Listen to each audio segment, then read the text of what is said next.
บัดนี้เป็นครั้งที่65ตรงกับวันที่13มกราคม2569ข้าพเจ้านายธนนท์รับพระอุดมบุญนาคขอเป็นวาจาสาธยายพุทธมนต์ถวายเป็นพุทธบูชาธรรมบูชาสังฆบูชาและเป็นอาจาริยบูชาแด่องค์พระขวัมปฏิเถระเจ้าองค์หลวงปู่สำเร็จรุ่นหลวงปู่บุญเดือนหลวงปู่ศิลาตลอดทั้งครูบาอาจารย์ผู้เป็นเจ้าของวิชาจินดามณีขอเทพเทวดาเจ้าทั้งหลายโปรดจงมาอนุโมทนาในการสวดสาธยายของข้าพเจ้านี้ขออนุภาพคุณพระรัตนตรัยครูบาอาจารย์และเทพเทวดาทั้งหลายโปรดจงบันดาลให้จิตของข้าพเจ้าเป็นสมาธิอันควรแก่การสวดสาธยายมนต์ต่อไป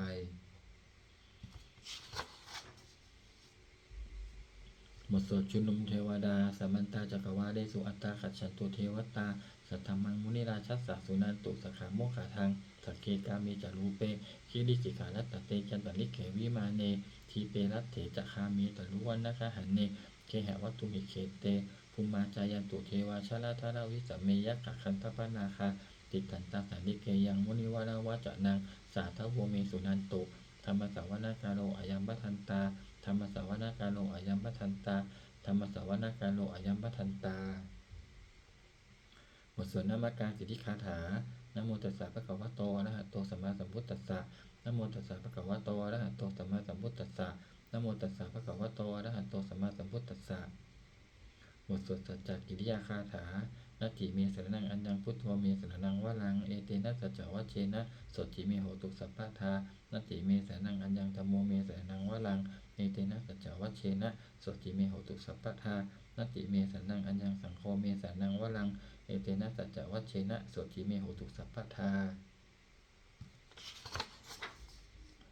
บทสวดมหาการุณิโกนาโถติอาทิกาคาถามหาการุณิโกนาโถอัฏฐายะสัพพปานินังปุริตวาปารมีสัพพาปโตสัมโพธิมุตตมังเอเตนะสัจจวัชเชนะมาโหตุสัพพุปัทถวามหาการุณิโกนาโถหิตายะสัพพปานินังปุริตวาปารมีสัพพาปโตสัมโพธิมุตตมังเอเตนะสัจจวัชเชนะมาโหตุสัพพุปัทถวามหาการุณิโกนาโถสุขายะสัพพปานินังปุริตวาปารมีสัพพาปโตสัมโพธิมุตตมังเอเตนะสัจจวัชเชนะมาโหตุสัพพุปัทถวา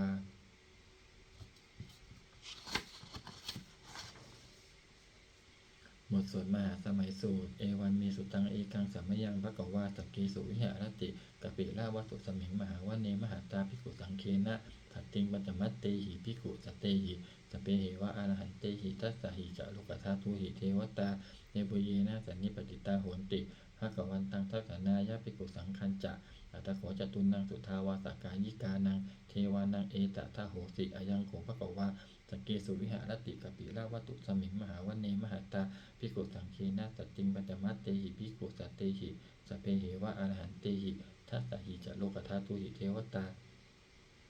เยปุเยนะสันนิปติตาโหติภะคะวันตังทัสสนายะภิกขุสังคัญจะยานูนะมะยามปิเยนะภะคะวาเตนุปสังกเมยามะอุปสังกมิตตวาภะคะวะโตสันติเกปเตกะคาถาภาเสยามาติ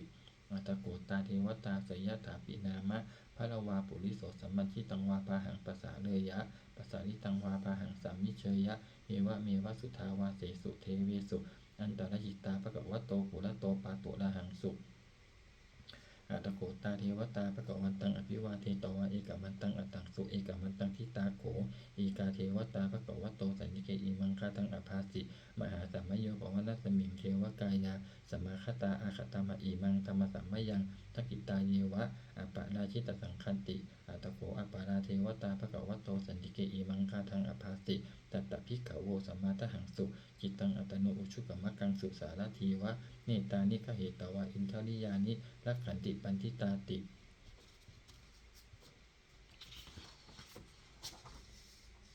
อัตโขปาราเทวตาภะคะวะโตสันนิเกอิมังคาทังอภาสิเฉตวะขีรังเฉตวะปดีคังอินทขีรังโอหัจมะเมชาเตจารันติสุทาวิมาลาจักขุมัตตาสุทันตาสุโสนาคาติอัตโขปาราเทวตาภะคะวะโตสันนิเกอิมังคาทังอภาสิเยเคจิพุทธังสรณังคตาเสนเตคมิสันติอปายะปูมิงปหายะมนุสังเตหังเทวกายังปริปูเรสันติติ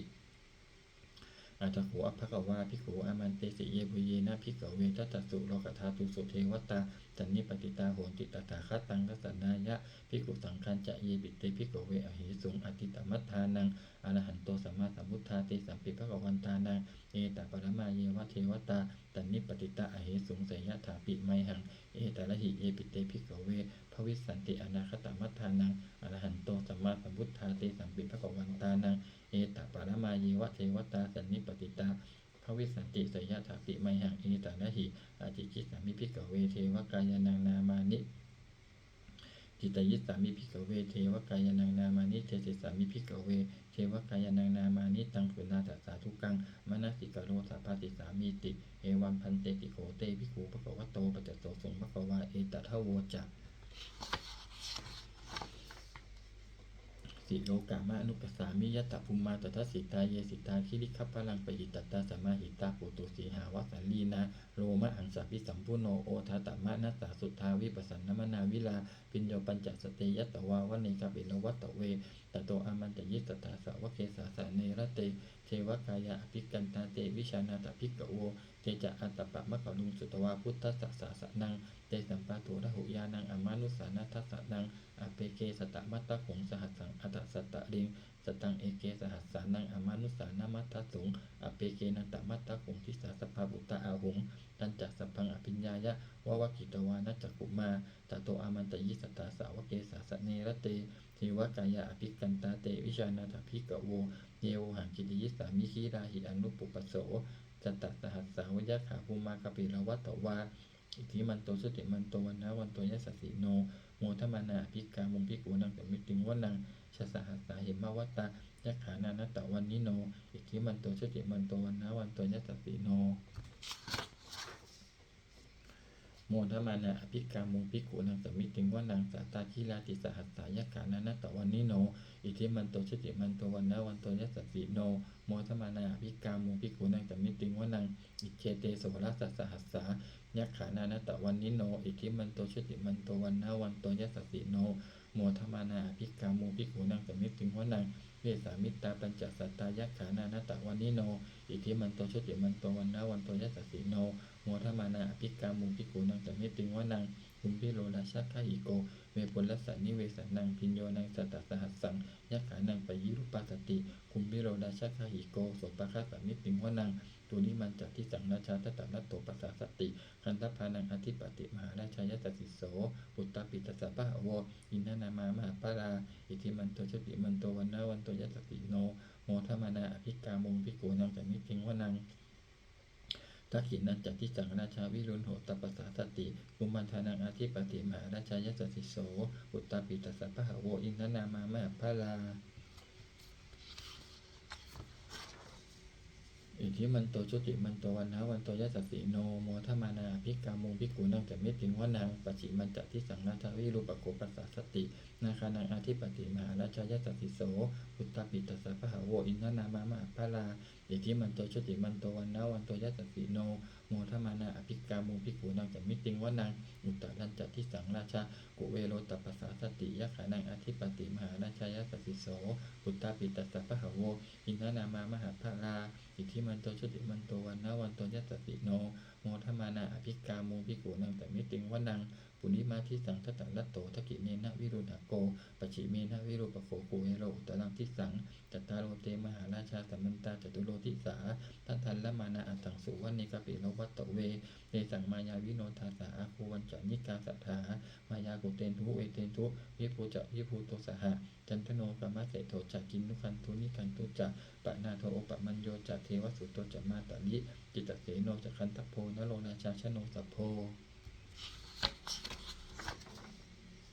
อาคูปัญจติโขเจวติภะโลสียวัจจสาเอเตจัญญจาราชาโนคันทปาสหราชุพิโมทมานาอภิกามุงภิกขุนังสมิติงวนังอัฏฐาปูนาภาษานาคาวิสาราสหัตฉักกากัมภารัสตนาอาคูปายาคาสหายาติพินามุนาทัตตรัตถาจะอาคูนาคายสัสสิโนเอราวันโนมหานาโคโสภคะสมิติงวนังเยนาคราเจ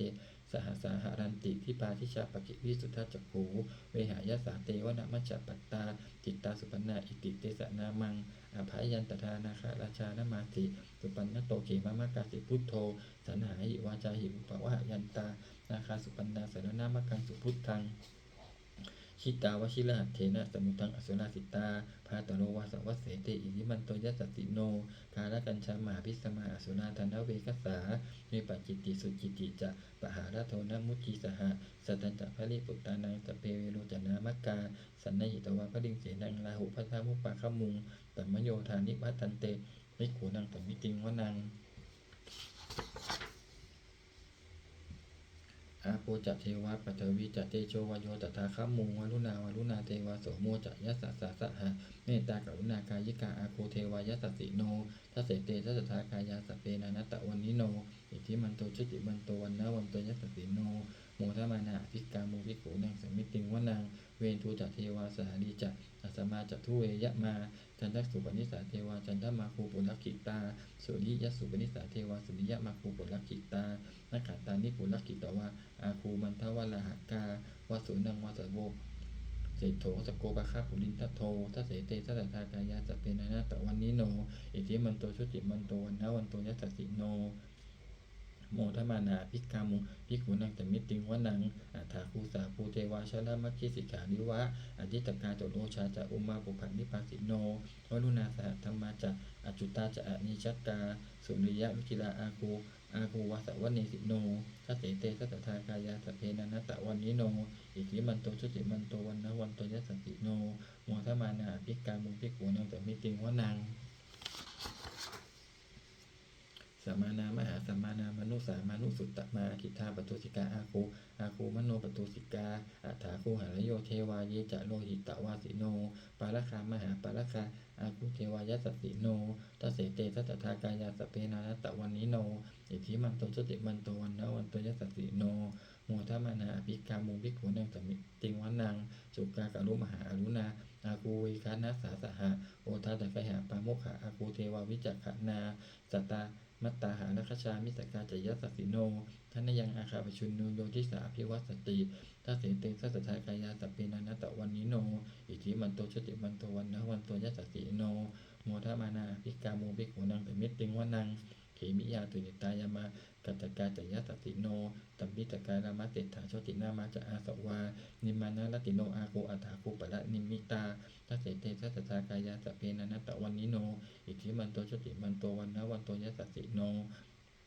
โมทมานาภิกขามุภิกขุนังสัมมิติงวนังสัทเถเตเทวนิกายาสเปนานัตตะวันนิโนนามันวเยนะอาคาชุนเยจันเยสติสาสหะปวุตตจติมัคคีรังโอขตินามานาสวังตะเขมูขตะลังนาคันจังตังวะอสิตาติตังสุภมาปะละมัตโตจักปุตตะอิทิมัตโตสหะสันนังกุมารโลติโสจะโสภคัสสมิติงวนังสหสัพพมะโลกานังมหาบามาพิติทัตติอุปปันโนชุติมันโตพิสมากายโยยัสสติโสทัสเสถะอิสระอาคูปัจเจกวัสสวัตติโนเจสัญจะมัชโตอาคาหาริโตปริวาริโตเตจัสสเปอภิกันเตสินเดเทเวสัพพมะเกมาราเสนะอภิกามิปัสสะกันยังสัมมันทิยังเอถะคันนาดะพันธะตะราเชนะปันทะมัตุโวสัมมันตาปริวาเดถามาโวมุจิตาโกจินังอิติตถามหาเสโนกนะเสนังอเปสยิปานินาตละมหัจจัสสลาวกตวานะเพละวังยะธาบาวุสโกเมโกทนะยันโตสมิชุโกตัทธาโสปจุทาวัสสิสังกุโตอัสยังวัสเสตัญจัตตปังอภิญญายาวะวะกิตาวานะจักขุมาตัตโตอมันตยิสสตาสาวะเกสาสเนระเตมาราเสนะอภิกันตาเตวิชานาตภิกขโวเทจะอัตตปะมะกะลุงสุตวาพุทธสสะสะนังวิตนาเคหิปกามุเมสังโลมังปิอิชยุงสเพวิชิตสังคามาพยาติตายัสสสิโนโมตันติสหภูเตหิสาวกาเตชะเนสุตาติ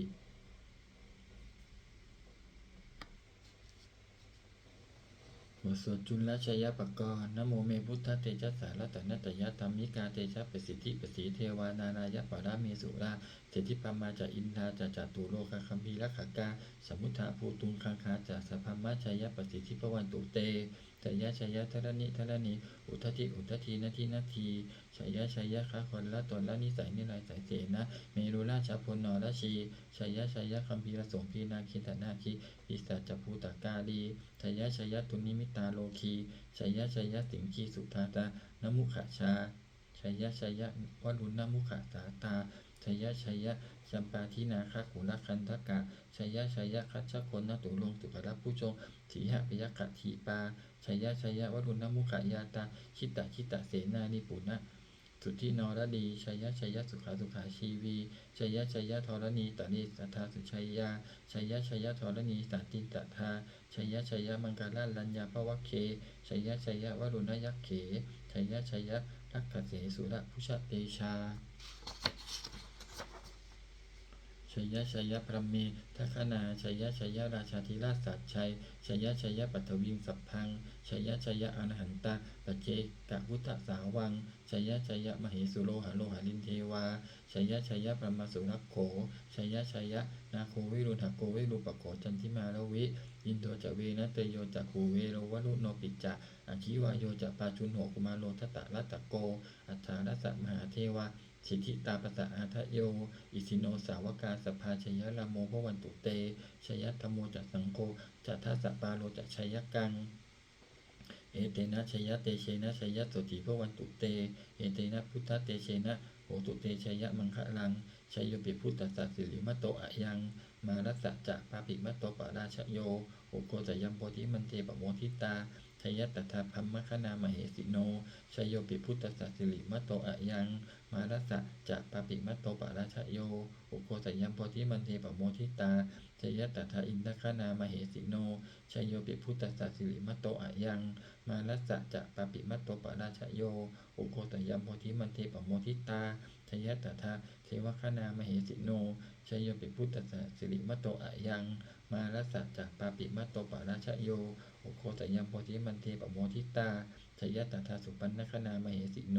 ชัยโยปิพุทธสัสสิริมัตโตอะยังมารัสสะจะปาปิมัตโตปะราชโยโอโกจยัมโพธิมันเทปโมทิตาชยตถานาคคณามเหสิโนชัยโยปิพุทธสัสสิริมัตโตอะยังมารัสสะจะปาปิมัตโตปะราชโยโอโกสยัมโพธิมันเทปโมทิตาชยตถาสัพพมคณามเหสิโนชยันโตโพธิยามูเลสักยานังนันทิวัตโนเอวังตวังวิชโยโหหิชยสุชยมังคะเลปะราชิตปัลลังเกสีเสปัทเวโปคะเลอภิเสเกสัพพะพุทธานังอคัปปโตปโมทติทุนักขตังสุมังคลังสุปภาตังสมุทิตังสุขโนสมุหุตโตจัสุยิทังพรหมจาริสุปทักขินังกายกรรมังวาจากรรมังปทักขินังปทักขินังมโนกรรมังปณิทีเตปทักขินาปทักขินานิกัตวานาลพันตเตปทักขิเนเตอัฏฐารัตตาสุขิตาวิรุณหาพุทธศาสเนอโลคาสุขิตาโหทะสหสัพเพหิยติภิสุนันตุโพนโตเยเทวาอัสมิงฐานิอธิคตาทีคายุกาสทาโหตุสุขิตาโหตุสัพพทาลักขันตุสัพพะสัตตานังลักขันตุขีนาสาสนังยากาจิปัฏนาเตสังสเปปุเรตุมโนรัฐายุตตากาเลปวัสสันตุวัสสังวราหากาโลคาจุปัทวาเตสังนิวาเรตุจัสสัพพทากายสุขังจิตตสุขังอรหันตุยะถาระหัง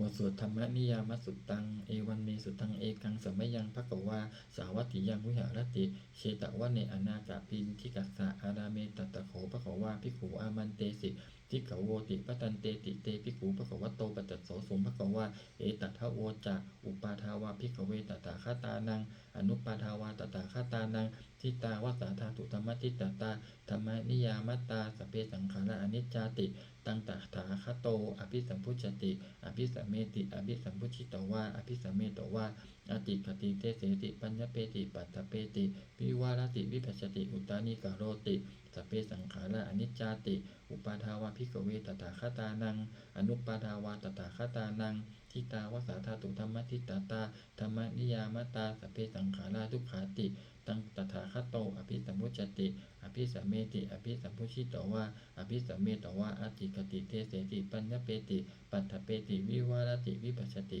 อุตตานิกโรติสเปสังขาราทุกขาติอุปาทาวาภิกขเวตถาคตานังอนุปาทาวาตถาคตานังทิตา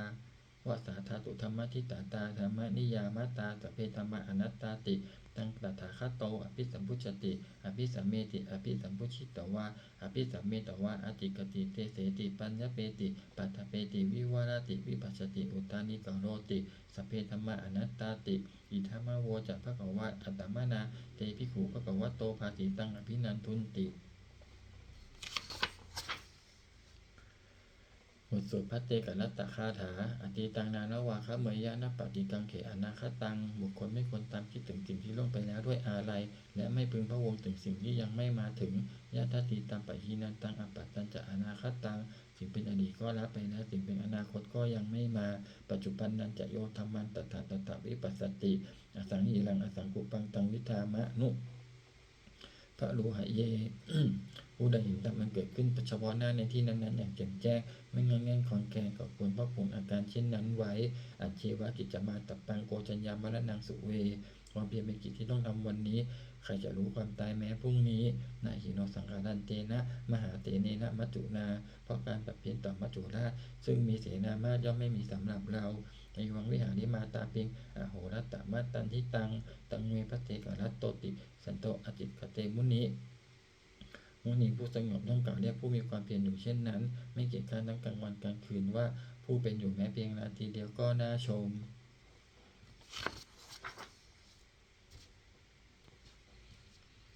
บทสวดธรรมะสังเวคปัจจเวคขณะสัพเพสังขารอนิจจาสังขารคือร่างกายจิตใจและรูปธรรมนามธรรมทั้งหมดทั้งสิ้นมันไม่เที่ยงเกิดขึ้นแล้วดับไปมีแล้วหายไปสัพเพสังขาราทุกขาสังขารคือร่างกายจิตใจและรูปธรรมนามธรรมทั้งหมดทั้งสิ้นมันเป็นทุกข์ทนยากเพราะเกิดขึ้นแล้วแก่เจ็บตายไปสัพเพธัมมะอนัตตาสิ่งทั้งหลายทั้งปวงทั้งที่เป็นสังขารและไม่ใช่สังขารทั้งหมดทั้งสิ้นไม่ใช่ตัวไม่ใช่ตนไม่ควรถือว่าเราว่าของเราว่าตัวว่าตนของเราทุวังชีวิตตังชีวิตเป็นของไม่ยั่งยืนทุวังมรณังความตายเป็นของยั่งยืนข้อสั่งมยามริตพังอันเราจะพึงตายเป็นแท้มรณะปริโยสานังเมชีวิตตังชีวิตของเรามีความตายเป็นที่สุดรอดชีวิตตังเมอนิยตังชีวิตของเราเป็นของไม่เที่ยงมรณังเมนิยตังความตายของเราเป็นของเที่ยงวัตตะควรที่จะสังเวชยังกายโยอจีรังร่างกายนี้มีได้ตั้งอยู่นานเปตะวิญญาโนขันปัจจาวิญญาณสุดโทอันเขาทิ้งเสียแล้วที่เศษสติจากนอนทับปัตตวิงซึ่งแผ่นดินกะดินข้าลังอิวะประดุจดังว่าท่อนไม้และท่อนฟืนนิรัตถังหาประโยชน์มิได้อนิจจาวัตสังขาราสังขารทั้งหลายไม่เที่ยงหนออุปาทวยธรรมมิโนมีความเกิดขึ้นแล้วมีความเสื่อมไปเป็นธรรมดาอุปชิตวานิรุชันติท่านเกิดขึ้นแล้วย่อมดับไปเตสังมุปสัมโมสุขโขความเข้าไปสงบระงับสังขารทั้งหลายเป็นสุขอย่างยิ่งสัพเพสัตตามรันติจะสัตว์ทั้งหลายทั้งปวงกำลังตายอยู่มลิงสุจะมลิสเดที่ตายแล้วและกำลังจะตายตเถวะหังมลิสามิแล้วก็จะตายอย่างนั้นเหมือนกันนัตติเมเอตสังสโยความสงสัยในความตายนี้ย่อมไม่มีแก่เราเลยบทสวดเมตตายังกินจิกุศลังกัมมังสัพเพหิพระเตหิกตังปุญญังโนอนุโมทันตุสุนันตุโพนโตเยเทวะอัสมิงฐานิอธิคตาทีคายุกาสตาโหตุสุขิตาโหตุทุกขาปมุญจันตุมาตาปิตาสุขิตาโหตุทุกขาปมุญจันตุสัพเพยติกาสุขิตาโหตุทุกขาปมุญจันตุสัพเพอญาติกาสุขิตาโหตุทุกขาปมุญจันตุสัพเพปิสาสัพเพยัคขาสัพเพเปตาสุขิตาโหตุทุกขาปมุญจันตุสัพเพอาจาริยุปชายสุขิตาโหตุทุกขาปมุญจันตุสัพเพนักขตาสุขิตาโหตุทุกขาปมุญจันตุสัพเพเทวาสุขิตาโหตุทุกขาปมุญจันตุสัพเพสามัตินังสมิจฉันตุโว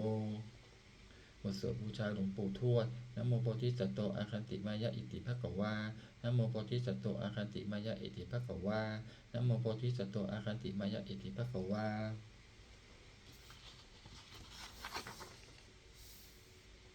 ปฏิทานะคาถายาเทวตาสันติวิหารวาสินีถูเปคะเลโพธิคะเลตะหิงตาธรรมะทาเนนะพระวันตุปูชิตาโสจิงกะโดนเตถาวิหารมันทะเลเถราจัมัชชานวกาจพิกโวสารามิกาธนปฏิอุปาสกาคามาจเทสานิขมาจอิสาราสัปปานภูตาสุขิตาพระวันตุเตชลพุชาเยปิจอันตสัมภวาสังเสรชาตาอัตโวปปาติกานิญญานิกังธรรมวรังปจิจจเตสัพเพปิทุกัสสะกะโรตุสังขะยังถาตุจีรังสตังธรรมโมธรรมัทราจะปุคาลาสังโฆโหตุสัมมโควะอัฏฐายะจะหิตายะจะ ธัมเหระคตุสัทธัมโมสัพเพปิธัมมัจจาริโนพุติงสัมปะปุณโยามะธัมเมอริยปเวทิเตปัสสันนาโหตุสัพเพปิปานิโนพุทธัสสะสะเน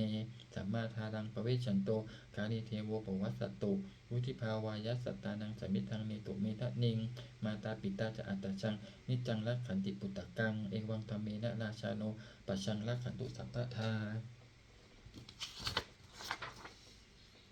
เทวตาอุโยชนะคาถาทุกขปัตตาจนิทุกขาพยาปัตตาจนิพยาโสกปัตตาจนิโสกาโหนตุสัพเพปิปานิโนเอตาวตาจะอัมเหหิสัมปตังปุญญาสัมปทังสัพเพเทวานุโมทันตุสัพพะสัมปติสิทธิยาทานังทัทันตุจัตตายาสีลังลักขันตุสัพพทาภาวนาพิรตาโหนตุขัจฉันตุเทวตาขัตตา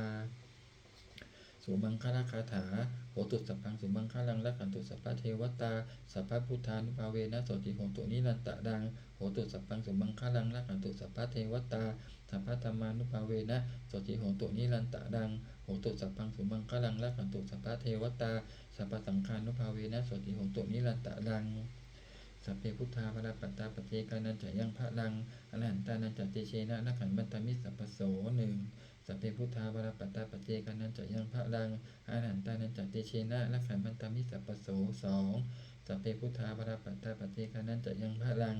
อรหันตานันจะเตเชนะนักขันบันตามิสัพพโสสามสัพเพพุทธาภรปัตตาปเจกานันจะยังพระลังอรหันตานันจะเตเชนะนักขันบันตามิสัพพโสสี่สัพเพพุทธาภรปัตตาปเจกานันจะยังพระลังอรหันตานันจะเตเชนะนักขันบันตามิสัพพโสห้า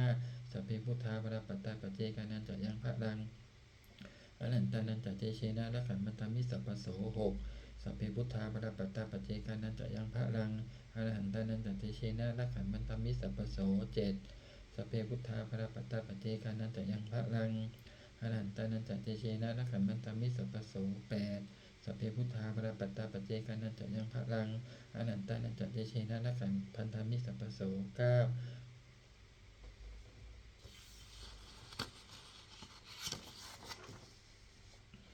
ด้วยอำนาจแห่งบุญกุศลที่ข้าพเจ้าได้สวดสาธยายพระพุทธมนต์นี้ข้าพเจ้าขอน้อมเกล้าอุทิศถวายเป็นพระราชกุศลแด่สมเด็จพระนางเจ้าสิริกิติ์พระบรมราชินีนาถพระบรมราชชนนีพันปีหลวงผู้เสด็จสู่สวรรคาลัยขออานิสงส์แห่งบุญกุศลนี้จงเป็นสัพพสิริมงคลแก่ข้าพเจ้าให้แคล้วคลาดปลอดภัยจากทุกโศกโรคภัยอันตรายทั้งปวงให้มีแหล่งรายได้อันสุจริตมั่นคงเป็นสัมมาอาชีพอันชอบธรรมความว่าไม่มีอดอยากยากจนขออย่าได้มีแก่ข้าพเจ้าขอให้ข้าพเจ้ามีสัมมาทิฏฐิตั้งมั่นในพระธรรมคำสอนแห่งองค์สมเด็จพระสัมมาสัมพุทธเจ้าดำรงอยู่ในความดีงามตลอดกาลนานอีกทั้งขอเทพเทวดาทั้งหลายผู้ได้อนุโมทนาสาธุการในบุญกุศลนี้โปรดประสิทธิ์ประสาทพรน้อมส่งอนุภาพแห่งมงคลไปสู่วัตถุมงคลพระปิตายอดเศรษฐีทั้งฝ่ายไทยและฝ่ายลาวรวมถึงวัตถุมงคลทั้งปวงที่สามสิ่งอามูเลตได้จัดสร้างขึ้น